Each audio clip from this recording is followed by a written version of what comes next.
quelle année de merde ça a été quand même. Je sais pas pour toi, hein, mais moi, depuis 2020, je me dis que chaque année qui suivra sera meilleure. Et au final, ça a été pire à chaque fois. Qu'est-ce qu'on peut espérer pour 2023, hein? Vivre comme toi? Rien foutre de la journée, être nourri, logé, blanchi, et tout ça gratuitement, hein. C'est sûr que t'as la belle vie, hein.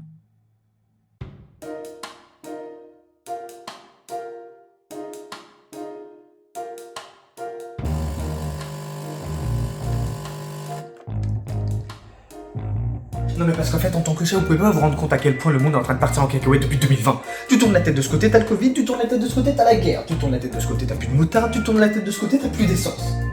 Est-ce que tu te rends compte qu'en 2022, la moutarde était devenue aussi rare que l'essence?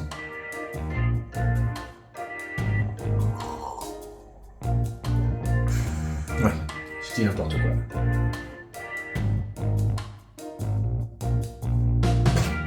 J'avoue, j'exagère peut-être un tout petit peu. Il y a quand même eu des choses positives en 2022. Ma main fracturée, la voiture qui m'a lâché, mon burn-out.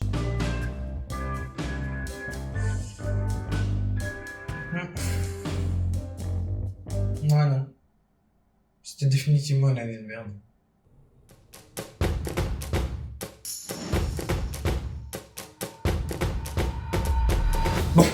J'avoue, ça a failli finir sur une bonne note. Avec la Coupe du Monde, au Qatar, et ces scandales. Oui, bon, j'avoue, j'aurais pas dû regarder, mais s'il te plaît, c'est fou, il faut pas me juger. Et puis avec la préparation catastrophique qu'on a fait, moi je me suis dit qu'on allait être nul, mais t'as vu? On a fini en finale. Et quelle finale c'était, franchement, le match de légende. Mbappé contre Messi. Messi contre Mbappé. Le duel de légende. Mais franchement, c'était catastrophique. On n'arrivait à rien. Puis il y a eu le premier but pour l'Argentine. Puis le deuxième but pour l'Argentine. Et là, je me suis dit qu'il n'y a rien à faire. On peut se faire dégommer. Là, qu'est-ce qui se passe? Penalty pour la France. Mbappé s'avance vers le ballon. Il tire. Et là, 2-1 pour la France. L'espoir renaît. Et tout de suite après, qu'est-ce qui se passe? Deuxième but pour la France. Et là, on se dit que tout est possible. Le scénario de ce match est complètement barré. On ne comprend rien. Je me dis même à ce moment-là qu'on peut faire le casse du siècle. Et on part dans les prolongations. Et j'ai trop peur. Je veux pas qu'on ait le tir au but. Le scénario de ce match est complètement dingue. Mon cœur n'arrive pas à tenir. Je me dis, mais qu'est-ce qui peut se passer encore dans ce match de folie? Troisième but pour l'Argentine. C'est rentré au doigt. Oh non. Ah, il y a quelque chose. Mais là, encore une fois, sortie de nulle part. Penalty pour la France. Deuxième penalty pour Mbappé. Est-ce qu'il va le mettre? Est-ce qu'il va le rater? Il le met. Et on s'avance vers la séance des tirs au but. Et là, je me dis, c'est une catastrophe. Est-ce qu'on va y arriver? Est-ce qu'on va pas y arriver? On finit par perdre la Coupe du Monde.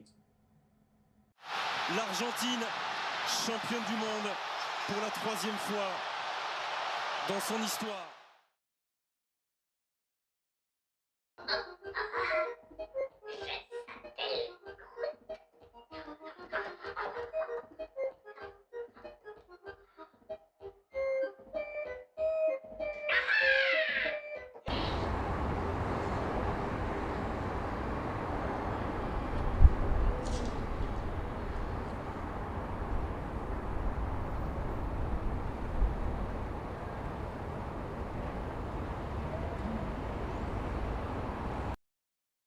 Qu'est-ce qu'on peut espérer pour 2023, hein?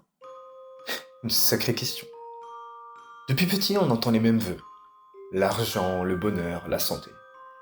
Mais on va essayer d'être original pour une fois.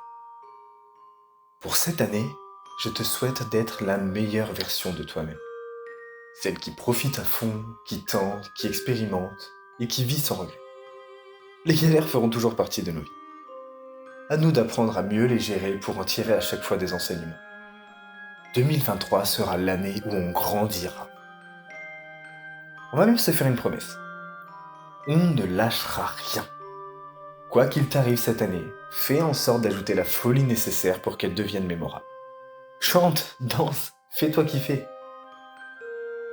C'est ça. Fais-toi kiffer.